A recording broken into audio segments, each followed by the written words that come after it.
Welcome to Wickerson Studios. I am going to be doing two-part videos, one of which is dealing with this new plugin that Daniel Christev has put together, and I helped conceive a bit of it with him. And I've certainly learned a lot about C# and Visual Studio in the process. And as you can tell, it's called the Dominion, and it's a conic solver that has circles, conics, maths, and splines. There's about 21 components, and I'll show you where you can get them. And what I've done is I've created this geometry from just the first two simple nodes, inner and outer tangents of two circles. So I will build that script from scratch and show you how to load up and get this running. It's pretty simple, and I think what I'll do is turn on my second monitor and take this over to it, so it'll be a nice resource. Just give me a second. I have to get it hooked up. And the other thing I want to do is, here it goes, it's loading up. I'm going to take this over to this side. And what I'm also going to do is take my Rhino over there, which will be fine. I think I'll make that over there. And then you can also see that the entire solution has been made, and it's open source on GitHub for the Dominion, and you can see all the components. So we're going to start with the inner and outer components. The first part of the script, I'm going to be writing it, and the second part of the script, I'm going to be writing it in C# in Visual Studio. So this is for pretty much intermediate or beginner or advanced developers. Hopefully I can stand up to writing the script and not make too many errors and not need too much debugging. The other thing you want to do is, I've started this group, Visual Studio, C# and Visual Studios for Grasshopper scripting. You want to jump into that private group. And the Dominion itself is actually on Food for Rhino. It's had a few hundred downloads, several hundred downloads. And the best way to get that active is to open up a Rhino. I use Rhino 7. And Daniel's been wonderful to keep up with questions and answers on this, and hopefully we can get people downloading this. You don't need to download it this way. You can just open your Rhino, give it a second,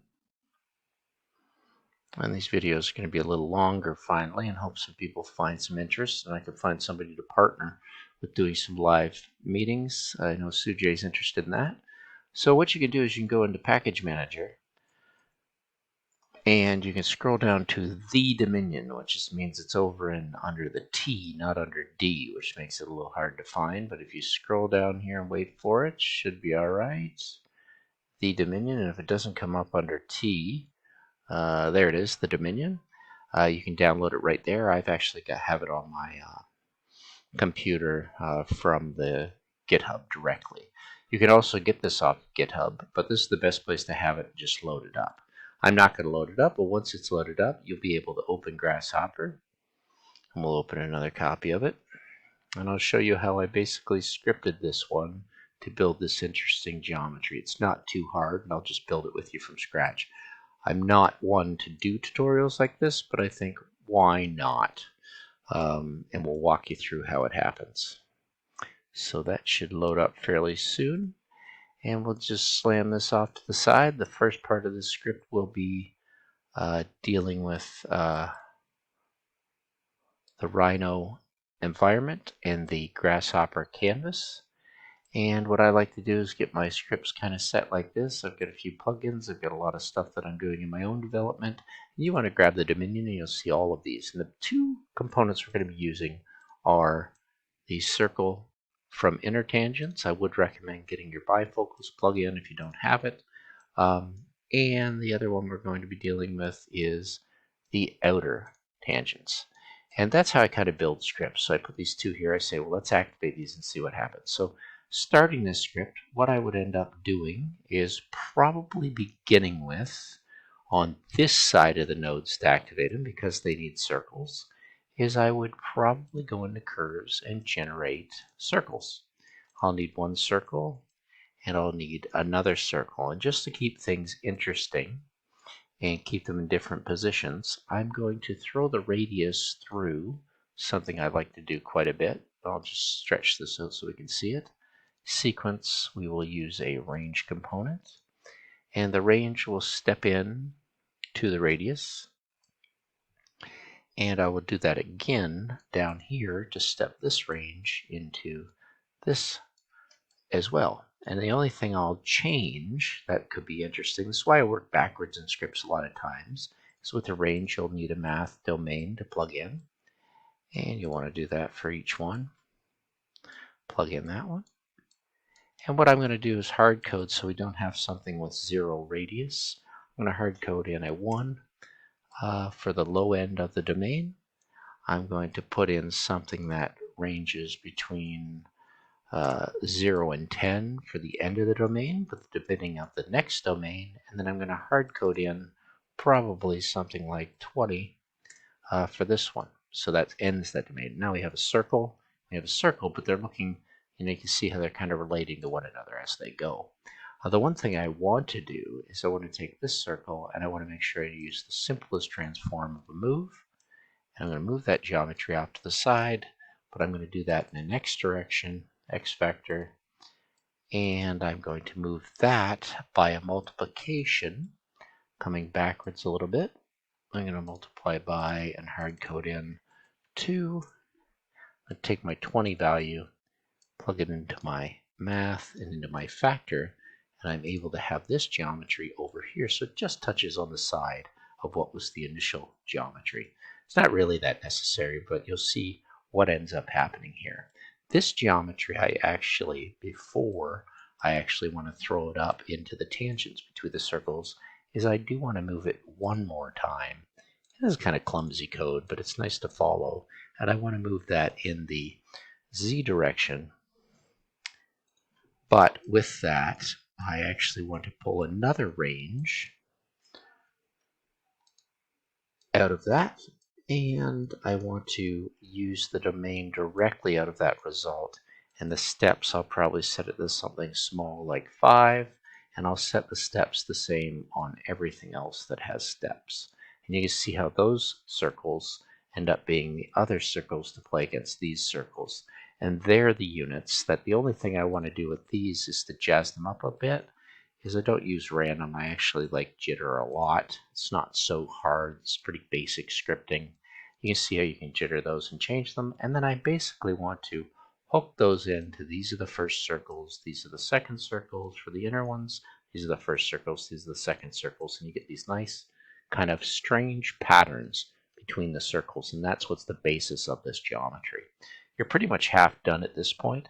The only thing I may want to do is not just have these circles have this effect 1 and 2, is I may want to take these circles and throw what so many people do, which is not asymmetric, and it is kind of the sense of what happens here. I'm going to throw this through a count of 10, which seems a bit high, a 10 count, an array, and I'm going to plug that one into these geometries and this tree into these geometries. And now you can see what you're ending up getting, a pretty simple kind of clustered piece of jewelry just as lines.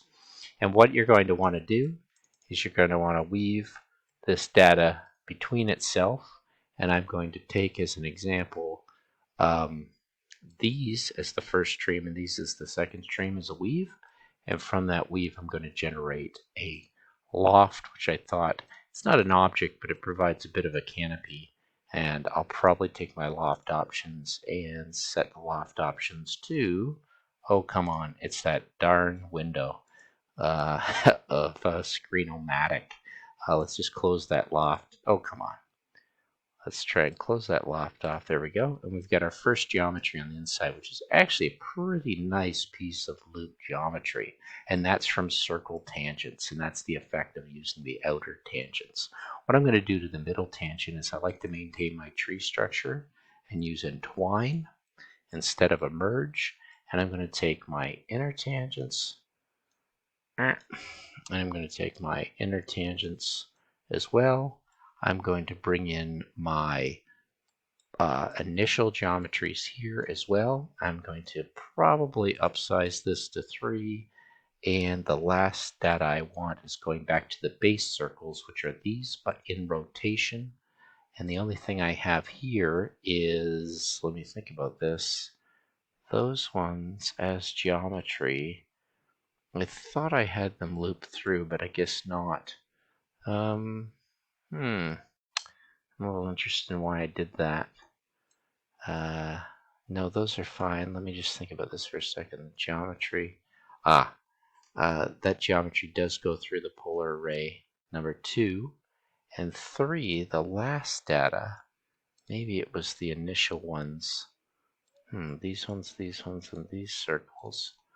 I guess it was that one. I'm just not sure why I'm too interested in that. To pull that in, and it gives a little plus there. It's not really that interesting, and I don't think I'll end up using it. I think I'll leave off 3.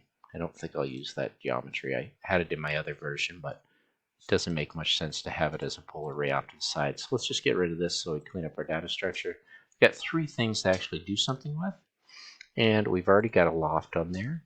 I love this fast algorithm, which is the subdivision, or multi-pipe subdivision, and I'll probably throw a node size a little oversized, 15.00. That's going to be huge. That's going to provide this big cluster of things that jumps into here that kind of covers everything up. I'll use this is something I use all the time, this little pipe, and I'll use a radius. I'll just leave it at 1, and I'll grab my my curves here to actually be my pipes, and maybe this one I'll just take off for now. So you can see the pipes that are coming through those rings, which are kind of nice. And then the other tool I've always used in the past for piping is the variable pipe. And you have to be a little cautious using the variable pipe. First thing you want to do is you want to take your data and you want to reparameterize it if you want it to work well. It won't work without that. And let me just have a look at what I did. I brought in the number 2 data, the last data. What I also did was I exploded my tree, which is kind of ridiculous. I mean, it's just a way to bring it in and then bring it out again. So let's just put it here, and then let's add that one. That should be running fine. So what I want is that first data into here, the second data into the curves, but with doing that second one, you're going to want to flatten that so it reads as that subdivision. And then that last data I'm going to pull down here into this curve. And then what I use with every time I use a variable pipe, I'll go into params and I'll grab a gene pool. And the gene pool I'm going to keep fairly simple. I'm going to go in and edit, and you have to set this up right because you want 0 to 1 because it's reparameterized. I'm going to click on here, edit. I'm going to want 0 to 1. I'm going to keep my count down to like 5 maybe. 1, 2, 3, 4, 5, and I have a decimal 1 should be fine. And then I'm going to want to set that from 0 and up. I have to start with that 0 and just kind of play it through there like that. And that can come in as your params. And then what you want to do is copy that gene pool as to what's going into the radii, which will make it work. But the count is so small, you're probably going to want to go in and edit that and raise that from 1 to probably 5. And we don't really need a decimal. Let's just take it and then let's jitter that, and there you go. You got a nice little thing, and you can kind of play around with the gene pool for a customized kind of finish onto what you want. And if you wanted to squeeze one down, so you wanted a little thinner in parts, you can move it. And you've got this kind of clustered weird ring thing along with, got to get in here, take this one to preview. And now you've got pretty much everything you need right there, from the inner circles to the outer ones. And as long as we have our pipe versions here, I think they're okay. The subdivision. And I would just take your loft, and probably before you do this, it's a good idea to come in, take a look at your layers, make sure you have enough layers for what you want to bake. So I'll just go in 1, 2, 3, 4, and then I'll take my loft and just bake to layer 1 and do that. I'll take this pipe and I'll bake to layer 2, and I can put the materials on transparent metallic afterwards. And then this one, it's that Screenomatic. It's such a pain. I'm getting ready to just get rid of it completely. Make sure you group things, otherwise it's going to be nasty afterwards. And I'm going to bake and do level 4. And there you go. You got a nice, quite complex little thing that if I start cranking this up, you see how that really balloons out that initial shape to how I want to bake it. But I think I've got enough that I could take my whole Grasshopper script, maybe get rid of everything here, put the preview off, and then just have these on the go. We make it so they only come on. Actually, sometimes, I'm just going to go down to shaded. Sometimes I take them all off, preview off, and that way when I click on them, you can see what's going on. I think if that is on just collecting, so you can see exactly the geometry as you go through. What's a nice technique at this point is the zoom extends all. You see the complexity here. Put this one in technical. Might take a moment because it's a little big. But that's how you do the kind of intermediate or beginner Grasshopper type script. And I try to encourage people to do 12 to 24 things to start. And we'll take this over to artistic, and we'll take this one over to pen and ink. We don't need to be selecting anything, but you see that's kind of a nice drawing. Nice form if you actually wanted to look at it and analyze it and think about that. And then this one's pretty nice to get into. And of course the render, if you want to do something fun with it, we can push this one over, take this render, and we can go to each item, and we can just go on material property. Let's pick something like metal. Give it a color, stainless to start. Okay. Select that one just to have one color. That's okay. And we'll collect that one. Yeah, that's fine. And this one we'll do a metal. We'll do a color, something kind of bluish. And we'll say okay, but we want that to be probably glass. And we'll say okay. And then we'll do another one here. And we'll take this one color to something yellow. And that's kind of ugly. Maybe we'll go to orange. And we'll do another one under glass or maybe metal. And we'll choose some color that's a little more bronze. And obviously, I mean, you don't have to set, it's already set to that. And I'll try this one as a metallic kind of blue, titanium faded. But I think that'll be okay. And then you should be able to pull that back into a ray trace. It's going to be a little ugly to start. Take a little while to load up. You just see what you have to begin with. These are kind of maybe not what you want as a render. I'll go back into shaded and just get that centered and pull this one back over. Pull this one over. And sometimes I like to see the technical as well. Just shrink that one out.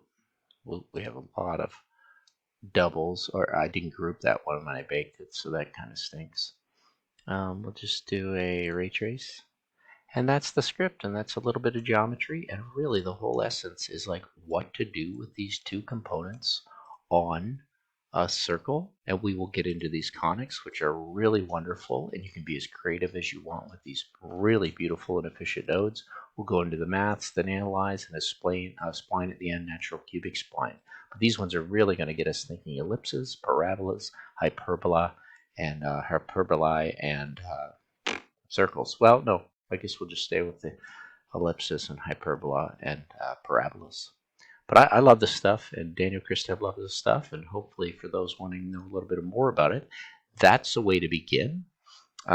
Making a little script from scratch. You can save it if you like, or you can leave it. I'm not going to worry about it too much. What I am going to do is encourage people to download this, get these nodes, and be playful with them. The other thing is the Dominion is Visual Studio, something that I want to talk for the second half of this. It's like Josh Beck put this into it. We've got 140 people signed up for this. Let's go to the second half of it. So what you want to do is you'll basically want to be able to go in and have access from GitHub and download the solution so you can get into every single one of the components and learn how to write these, which are really going to walk you through. And what I've learned, one thing about C# and Visual Studio is find some scripts and copy them. Copy them until you figure them out completely, from their item access to their tree access. And here's one that has item, list, item, and keep going. I'm going to start with the dead simple ones, and that would be the inner circle. And I like that because we're kind of pooling together a group of inner circle developers. But what you want to do here is, this is get inner tangents, and I don't really want to affect this. So I'm going to put one in temporarily under components. And after you go in, I'm using 2019 because it seems to work for me, but I'm going to right click and hit add. And I'm going to use a new item. I'm going to go in and use an empty Grasshopper component for Rhino 7. And I'm going to call this test. And give that a name just so we know for sure. Test get inner tangents, and that's just enough to start. We'll load that up, and we'll actually have a template that pops up. And what I want to do in that process is move out of my Rhino and my Grasshopper on my other screen, get into inner tangents, and show you exactly what's being used here. And normally when you come to something, because this is a pretty complex solution, we're going to actually be using some of the Dominion properties and utilities to pull this off. So we are also beyond these tools that are here. I'm going to add the ones that are added on the other developments. So when you have to add other things using Rhino geometry, we will be using. We will be using system. We use Grasshopper kernel, but I want to use system dot drawing, and I also want to use. I want to be using Dominion dot properties,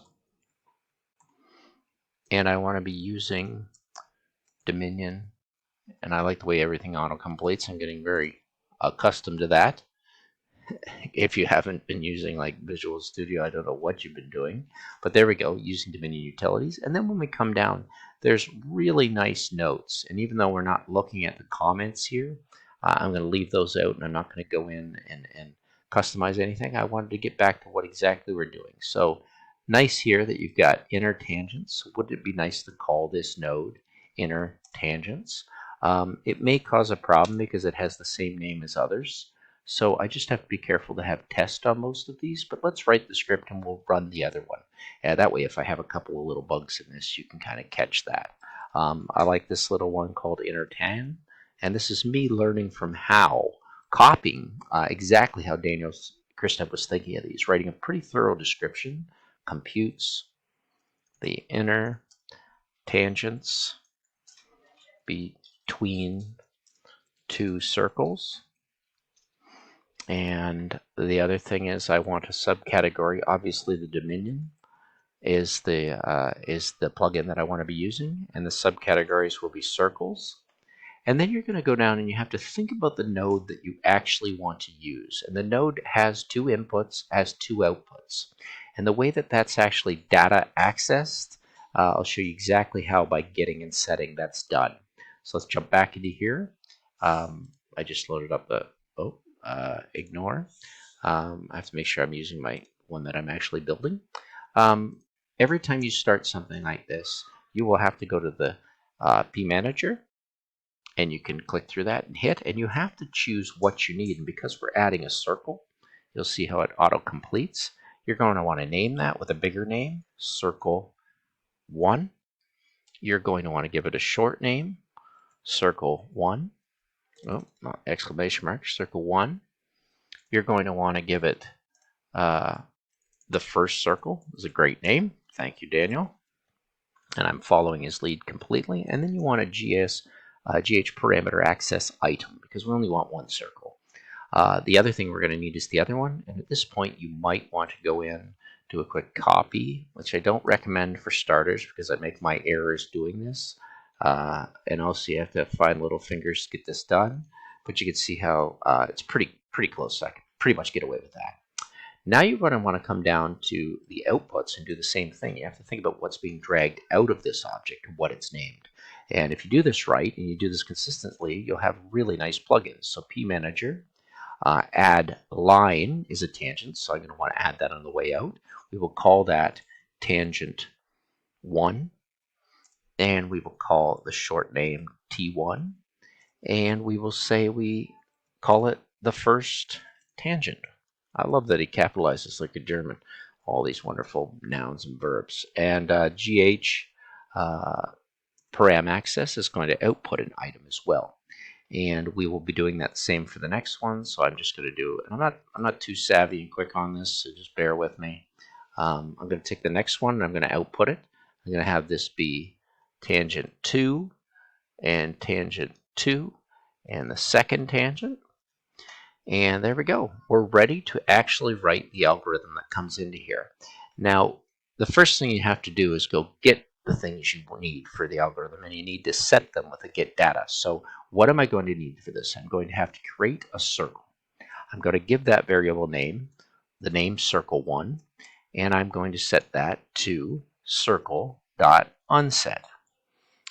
And then I'm going to do that again for circle, create another circle, and that will be circle 2, and I will set that to circle unset. And that's enough to bring in the data, but I have to set the data. I have to get the data access to that, so we're going to use the keyword DA, get data, because we're not actually using a list or a tree. We want to reference that to the first input, count 0, and that will be a reference circle.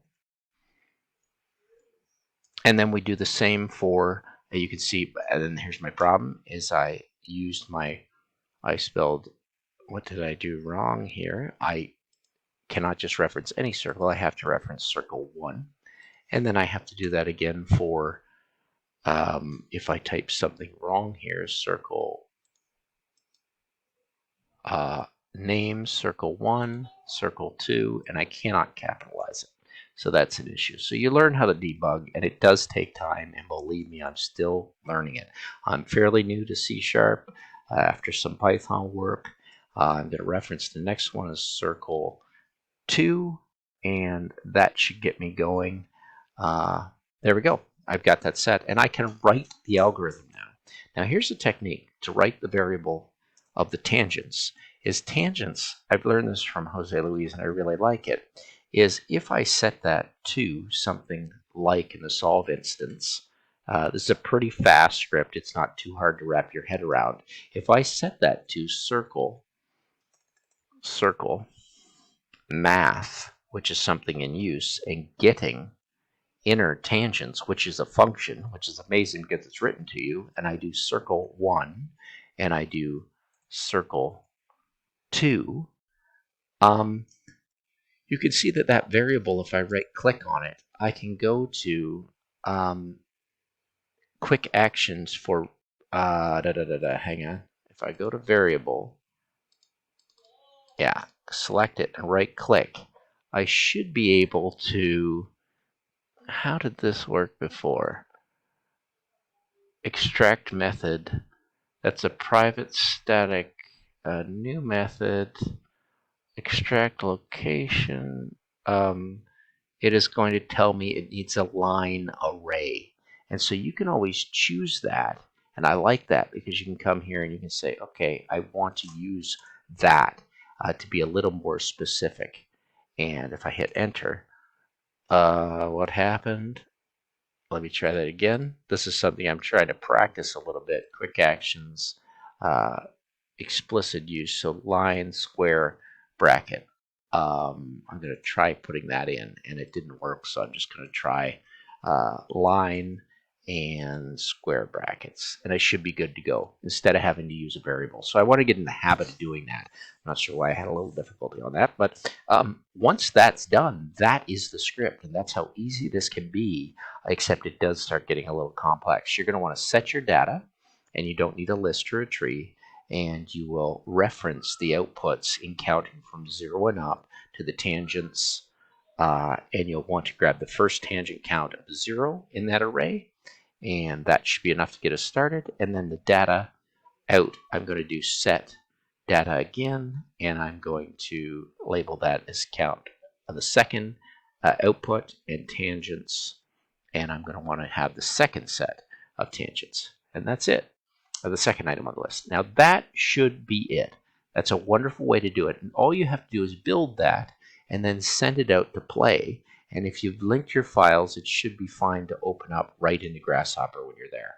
Now, I'm not going to do that. I'm going to trust I came close to the original script in this. What I'm actually going to do is go into the circle maths components here, take a look at get inner, the test get inner tangents, and I'm immediately going to click on here and delete that because oh no. Hang on a second. What did I do? I thought, oh, it's my face again that's causing trouble. I'm going to right click and I'm going to delete it. And it's going to say, yes, do you want to delete? I do want to delete permanently. And now it's gone from my script. And I'm back on looking at the initial one, the get inner tangents. So I just showed how to basically rewrite that as you write a script. You will have to input an icon for resources out of resources. And the interesting thing about this that I'm pretty proud of is I did produce all of these icons from an aviary Grasshopper script. So the actual tools themselves generate their own Grasshopper icons. And I think I'm doing that pretty uniquely, and I'm very happy with that. So if I was to go into Rhino and pull this back wherever it may be, I do want to go in here and have a new file, and I want to file open, and this aviary test script I'm pretty happy with, but I think what I'll do is I'll just drag it in here. Not sure if I can drag it into this file. It is in the samples of Wickerson Studio. Let me just open it. This may open up another Rhino, which kind of stinks. Let's open it. Oh, no, it's right there. So what I do is I actually use the aviary. I'm not going to build this for anybody, but I have it on my GitHub as well. You pull in a geometry, you take the breadth shape, you build yourself a small 24 by 24 viewing screen for it, and I baked exactly where I want that bitmap to go. And I'm working on a Wickerson Studio Sharp Jazz plugin, which is my second plugin. This one's more independently done by myself, but I'm hoping to continue with the Dominion. So this is a really nice one. Aviary is a tool that not many people, like I said, are. Oh, that's our jeweler. Aviary is well, it's anonymous. I don't know. I have an A in here somewhere. If you haven't played around with it, this is a pretty cool plugin for actually getting in to manage a lot of different file types, and certainly get in there and generate, different extensions on whatever you want, be it a bitmap or TIFF or a GIF or a PNG. But I can get into that at another time. Right now, I'm pretty happy to say that we have gone in and generated what I think is a pretty cool shape. I've shown you how the script was done in Grasshopper. I've shown you how in Visual Studio it can be written and transformed from working in written directly and compiled and brought out. I'm not going to go into the particulars of all the things Daniel's done in here because it's available on GitHub for you to just cut and paste.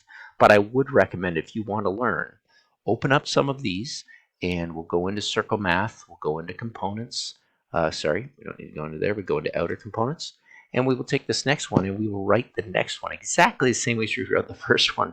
And it's going to be fairly repetitive. The only difference is that there's a circle math function, which is get outer tangents, as opposed to get inner tangents. So you can see how fast this should get up and running. Things will get much more complicated as we go into the Dominion and start playing off the solvers for 4-point conic solver, 4-point parabola solvers, deconstructing hyperbola, deconstructing and constructing and deconstructing quadratic parabola. Deconstructing parabola is a pretty amazing component that has lots of details worth looking at. So I hope you enjoy that, and that was the longest video I've done in a long time. So we will see what happens.